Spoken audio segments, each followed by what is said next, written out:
South Africa is shocked by champion sprinter Oscar Pistorius' 6-year murder sentence.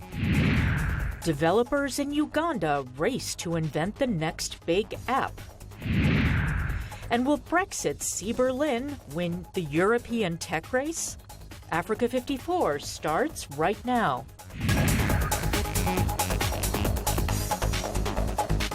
Good evening, I'm Esther Githui. This is Africa 54. Vincent Makori is off today. South African Paralympian Oscar Pistorius was sentenced to 6 years in jail Wednesday for murdering his girlfriend Riva Steenkamp 3 years ago. Judge Thokozile Masipa cited mitigating circumstances such as his remorse, the time he spent in jail for his original sentence, and that he was not wearing his prosthetic legs at the time of the crime in reducing the prescribed minimum sentence of 15 years. Although a custodial sentence is the proper sentence, I am of the view that a long term of imprisonment will not serve justice in this matter. The accused has already served a sentence of 12 months imprisonment. He is a first offender, and considering the facts of this matter, he is not likely to re-offend. During the trial, Pistorius claimed that he mistook Steenkamp for an intruder when he shot 4 times through a locked bathroom door, killing her on the night of Valentine's Day 2013. Prosecutors argued that he meant to kill Steenkamp. The law graduate and aspiring model was 29 years old at the time of her death. In 2014, Judge Masipa convicted Pistorius of culpable homicide equivalent to the U.S. charge of manslaughter and gave him a 5-year sentence. He was released on parole in October after a year of time served, only to see his conviction overturned by an appeals court and replaced with a murder conviction in December. Israeli Prime Minister Benjamin Netanyahu arrived in Kigali, Rwanda, the third stop of his 4-nation Africa tour Wednesday, and was received by his host, Rwanda's President Paul Kagame. Netanyahu immediately headed to Kigali Genocide Memorial to pay respects to the 1994 genocide victims. He noted similarities between the Rwanda genocide, in which 800,000 people, mainly Tutsis, were killed, to the Holocaust. The Israeli leader started his East African tour in Uganda Monday and was in Kenya Tuesday. He will visit Ethiopia on the last leg of his tour of Africa, which he says is meant to rebuild relations with the continent. U.S. President Barack Obama has announced plans to maintain about 8,400 U.S. troops in Afghanistan into next year. The administration had initially planned to reduce the number of U.S. troops from the current 9,800 to around 5,500 by the end of 2016. Speaking at the White House Wednesday, Obama said the security situation in Afghanistan remains precarious, and so he is leaving more troops than originally planned through the end of his administration. In Afghanistan, we're joined by 41 allies and partners, a coalition that contributes more than 6,000 troops of their own. We have a partner in the Afghan government and the Afghan people who support a long-term strategic partnership with the United States. And in fact, Afghans continue to step up. For the second year now, Afghan forces are fully responsible for their own security. Every day, nearly 320,000 Afghan soldiers and police are serving and fighting, and many are giving their lives to defend their country. Obama says leaving more troops in Afghanistan when he leaves office will also give the next U.S. president more flexibility to make decisions about how best to move forward on long-running conflict. Muslims around the world are celebrating Eid al-Fitr festival that marks the end of the holy month of Ramadan. The starting day of Eid festivities varies every year from country to country. Eid celebrations begin with a special prayer in mosques and open-air areas. Muslim families and communities gather to celebrate with prayers, feasts and festivals. In Egypt, worshippers gathered at Cairo's Mustafa Mahmoud Mosque and remembered the victims of Monday's bomb blast in Saudi Arabia. A series of attacks, including one in Baghdad that killed 250 people, shocked the region as the holy month approached its end.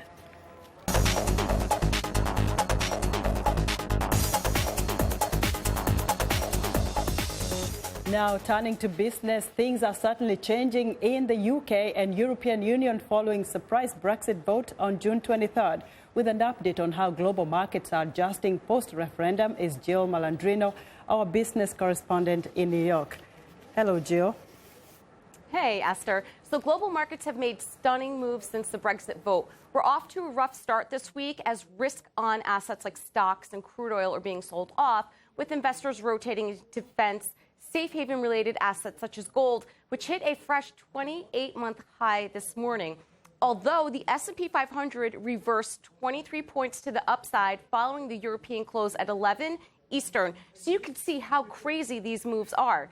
The pound was hit the hardest, plunging below $1.28 as Brexit fears push investors into the yen. The pound is now down over 14% since the referendum vote. The pound continues to fall amid expectations that the Bank of England will cut interest rates and roll out its quantitative purchase program. So, Jill, did the Britons go to the polls understanding fully the consequences of Brexit? That's an excellent question. And a tweet from Google Trends suggests many voters thought about their decision after the vote. According to Google data, what does it mean to leave the EU was the top UK question on the EU since the results were officially announced. So no wonder there is a campaign to have a second chance on the EU vote. The UK economy is already starting to shudder as the cost of Brexit hits home. Investors are rushing to redeem their money in real estate funds. In fact, 3 funds put a freeze on withdrawals. And analysts are concerned there could be a sharp reduction in investment spending, a hit to the commercial property market, and most likely a slowdown in consumer spending in the UK. So, Jill, are you beginning to see the Brexit impact on the African markets and trade? No, not yet. South Africa has the closest ties to the UK, and its central bank deputy governor said today that the impact of Brexit on South Africa's direct trade link with the UK are expected to be minimal, but the country will be indirectly impacted by heightened market volatility, like we're seeing with global markets. But NKC African Economics made an excellent point in a recent published report. While Brexit has added to volatile global risk sentiment, we continue to view systemic risk from China as the singular most salient source of external risk to Africa's economy. And that makes perfect sense as China continues to ramp up investment extensively in Africa. Jill, we'll look at how the markets do in Africa in the coming weeks. Thank you so much. Jill Malandrino is VOA Africa 54 business correspondent reporting live from New York. And just as fortune hunters migrated to find gold in the old Wild West, today there's a gold rush happening in Africa. Developers are scrambling to release more and more apps. Paul Ndiho has our report. Mobile applications are beginning to transform African communities economically, socially, and politically. Young African software developers are creating apps to address their needs in many areas. In the East African nation of Uganda, LeBron Brian Sekalega, a recent graduate of information technology at Makori University in Kampala, has developed an app dubbed e-Chicken that helps farmers. It's an app that helps backyard farmers who rear few birds, 10 to 50. It works as a guideline for them. It helps them during the entire process of rearing birds, like from the word go up to when they are selling them. As an experienced app developer, LeBron Sekalega knew a good opportunity when he saw one. And he's part of a talented group of Ugandans trying to find homegrown solutions for problems Ugandan farmers are facing. When you open the app, there's a menu. You have where you can search for diseases, you have vaccination, you have drug stores, you have feed stores, you have some simple tips, you have doctors, we have marketplaces, and the growth plan. Sekalega has won several contests for developing cutting-edge applications, including the National Youth Talent Expo. He has also developed an app that makes all the student class schedules available on handheld devices. Donald Waruhanga, a graduate of computer science at Makori University, like Brian, he's also won several awards. He's built from scratch mobile applications that focus on wellness. My app is called Mama Baby. Mama Baby? Yeah. Why Mama Baby? Yeah, because it deals with pregnant women at the state when they are giving birth. The midwife opens the app, and this is the first page. So if she clicks here, she can enter the biodata of the mother. It includes the date, the last menstruation period, the number of births she has had, the expected date of delivery. The midwife enters these parameters at different intervals. We have an alarm to always remind her to take a particular parameter. The system automatically generates a graph. Okay. So if she's able to generate the graph, to interpret the graph, that's well and good. She can look at the graphs and then she can interpret them. According to the World Health Organization, an estimated 300,000 women will die from complications related to pregnancy or childbirth. Donald says that his application is meant to change this narrative. We are hoping that if perhaps with collaboration with maybe the Ministry of Health, if it can avail smartphones or tablets to these midwives, then it would save a great deal. Tech analysts said that these apps will have a significant impact on how we use smartphones in the future, and that young African app developers are innovating out of necessity. Critics say that most of these app developers are struggling to market their creations on a national and international level. However, for LeBron Sekalaga and Donald Walhanga, they are optimistic about the future and hope that one day they will cash in as well. Paul Ndiho, VOA News. We want to know what you think about Africa 54 and the stories we cover. Join the conversation on Facebook. The address is Africa 54 and check out our headlines 24/7 on voaafrica.com. Coming up, Japan's commitment to economic development in Africa. Stay with us.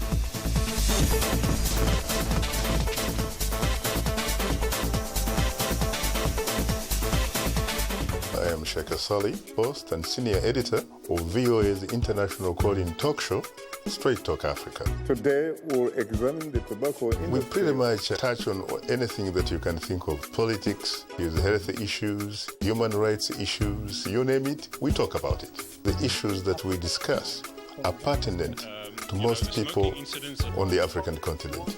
A very, very rare and unique opportunity to interact with their leaders.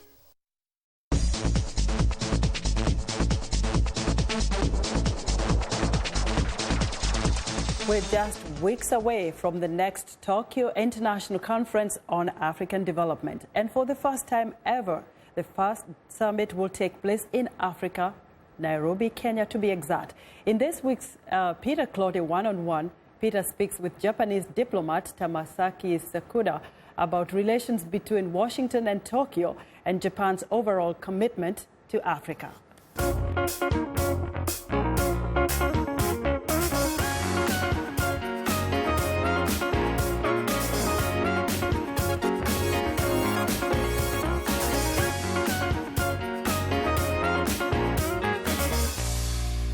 Mr. Tamaki, before President Obama visited Hiroshima, and for that matter, before he visited Japan, there were speculations that possibly he would be apologizing for the bomb that killed so many people in Hiroshima and all that. What was the reaction after he went there? I think the overwhelming reaction of the Japanese people, especially the people of Hiroshima, was that of joy and pleasure. I can tell you one opinion poll which was conducted immediately after President Obama's visit to Hiroshima. 98% of the people said that they positively assessed, they evaluated the visit positively. 98%? 98%. And I think it speaks for itself. Now, looking ahead, in the next 5, 10, 15, probably 50 years to come, what are the prospects of warm relations between the U.S. and Japan? I think Japan and U.S. will continue to enjoy this very strong alliance. Let me take you to Africa a little bit, because some people said A few years ago, Japan was very prominent in Africa, but Japan seemed to have been in a slumber, for want of a better word. How would you classify the relationship between Japan and Africa at the moment, and what is, if you can tell, what are some of the initiatives that Japan is coordinating or interacting with the people in Africa? Japan has been one of the earlier countries who have made Africa an important agenda of G7 meetings. And since then, Japan has been leading the discussion on African development. This year in August, Japan will host, together with the African countries, the next TCAD conference in Kenya. And we will bring to bear our resources to Africa in order to ensure that the world will commit itself to the development and the well-being of the African people. Yeah, how committed is Japan in ensuring these lofty ideas that you've put across now? I mean, how committed is Japan? Well, if you look at the actual flow of resources from Japan to Africa, I think it has been growing. The trend has been upward. And we have been engaged in African projects massively. So I think the figures, the statistics speak for itself. So let me take you back to the issue of terrorism and the cooperation between the U.S. and Japan in terms of fighting global terror. What role specifically, if I may ask, is Japan playing in that directive? Because it's a partnership. So what role is Japan playing in that? Well, Japan, as a member of the G7, G20, and also the United Nations, we have been one of the leading players in supporting the international effort to contain and to exterminate the source of terrorism. Before we leave you, Minister Tamaki, what will you say, in conclusion, was the biggest achievement following President Obama's trip to Japan? This visit has showed to the world the consummation of the reconciliation process and showed an inspiration to the rest of the world that adversaries can come to terms with each other and make an example of the strongest alliance in the world. Thank you very much, Mr. Tamaki. Thank you very much.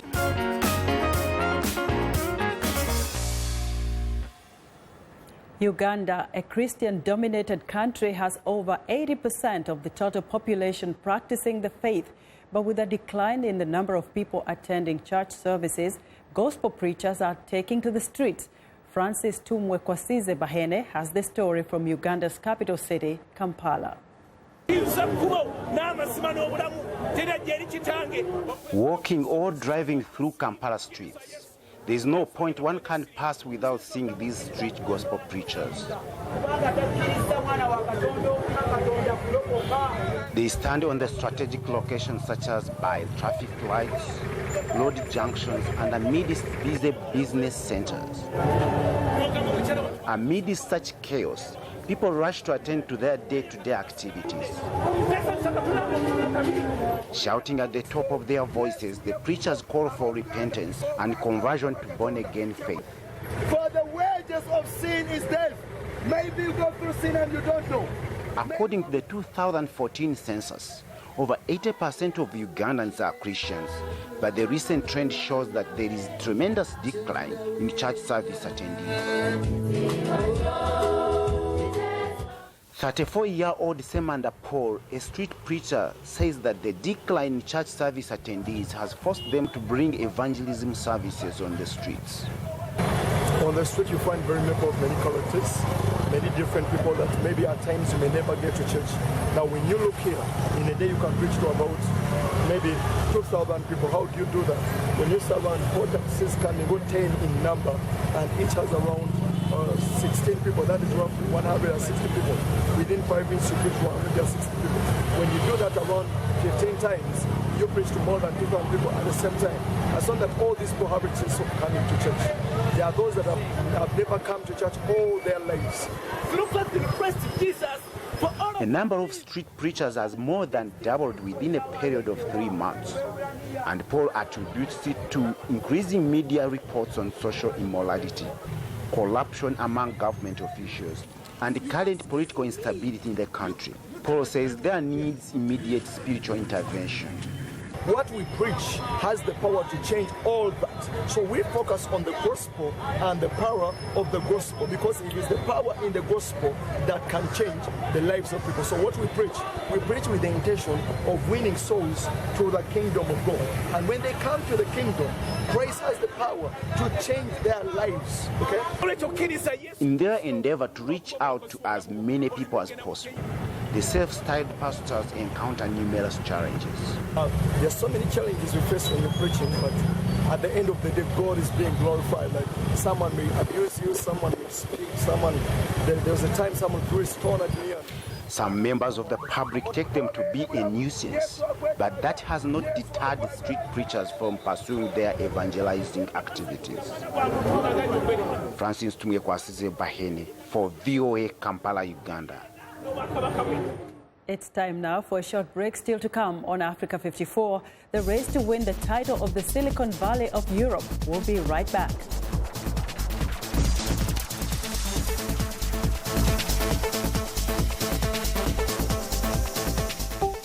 Facebook, Twitter, Instagram. They tell you what people are talking about. So for an in-depth look at the stories trending high on social media, turn to #VOA. It's not your typical talk show. From politics to pop culture, #VOA brings in the people leading the conversation, engages the audience, and gets answers to your questions. #VOA. Smart talk for smart people.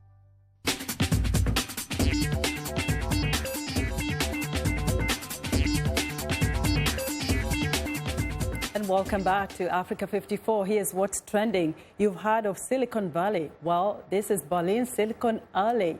Thousands of startups are formed in the German capital each year, as many as one every 20 minutes, according to Startup Berlin, following Britain's recent votes to leave the European Union.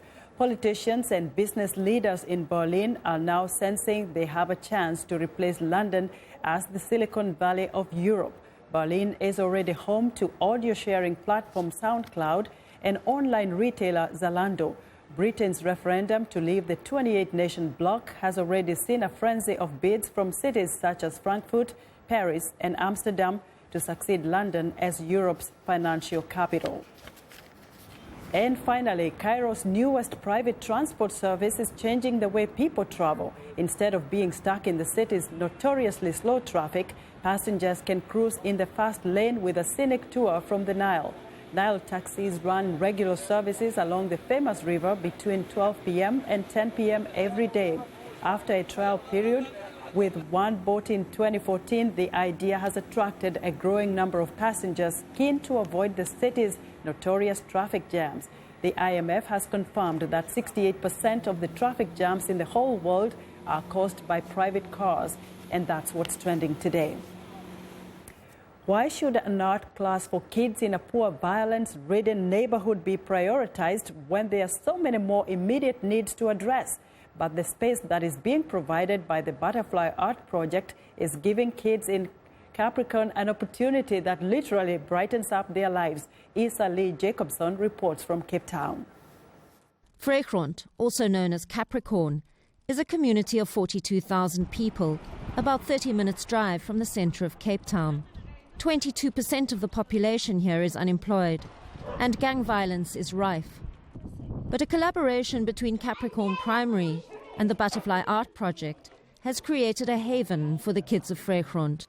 Angela Katschka, a German art therapist, is the inspiration behind the project. We are having kids in our program who don't have really adults they can rely on, or well-resourced adults. And at the homes there is a lot happening. There is a lot of violence happening in the families. They witness drug abuse of family members. There is alcoholism and social ills like that. Last year, violence broke out between rival taxi companies that shut down schools in the area for a week. The kids were on the road and were witnessing violence and tires burning and people getting shot, walking around with guns in the road. And there was a lot of new, fresh trauma happening for these kids. The kids are able to process this trauma through art. Akim Yates is 14. After his father died, he struggled to cope and resorted to petty crime. He says he has stopped doing bad stuff since he discovered art. Our first ever project together was that we did a photography workshop, and he had to go out into the community and photograph the parts of the community that he loved the most. And Akim really stood out in that project. Seeing the community through his eye was a very beautiful thing, because he was able to find beauty in a place where when you first get here, it's difficult to find. From that moment onwards, Akim was so committed to the Butterfly Art Project and what we do that he just changed. We've got a very dire situation here in Vryheid, and there are very little possibilities for the people to create their own lives. They somehow are stuck, and it's difficult to get out and make a living and be engaged and be who they actually are. And by teaching them from very early age on to be creative beings and show them that they are the creators of their life and they can do something, we cultivate that skill for them, and they understand that it's up to them. They don't have to wait for anybody to save them. They can do it themselves, and they can create their lives and their careers. People think that it's so difficult and it must be so sad to see the children and what they go through, but there's so much joy in it. There's so much joy in it because they're so resilient, and despite where they come from and what's going on, they're so enthusiastic and so hungry for receiving what we have to give them. The joy that the Butterfly Art Project brings to the children of Vryheid is apparent to anyone who walks into one of their classes. But it takes the generosity of donors to keep a project like this going. Isley Jacobson for VOA, Cape Town. And that's our show for today. Be sure to watch Africa 54 on our website at voaafrica.com. For more news, tune into VOA's evening radio show, Africa News Tonight at 1800 UTC, and in the mornings to Daybreak Africa between 0300 and 0600 UTC Monday through Friday. Thanks for watching, and good night from Washington.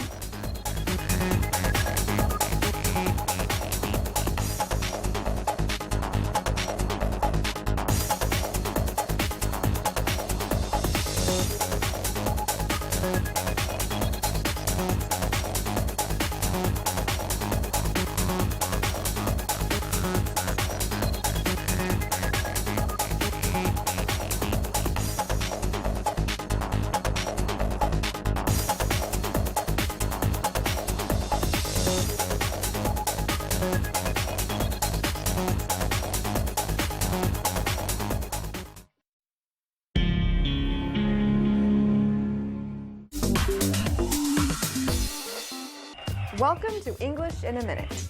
Does this idiom mean to do 180 push-ups or jumping jacks? To do a 180. So, Jacob just told me that he's not interested in going out with Vanessa. What? Well, that's a 180 from what he said yesterday. You mean he wanted to go out with her? And I already told Vanessa. Oh, well, that's awkward. The expression doing a 180 comes from geometry. A circle has 360 degrees. So if you're standing in a circle and turn around 180 degrees, you are facing the opposite direction. In spoken English, this expression means you completely change a decision or opinion to the exact opposite. And that's English in a Minute.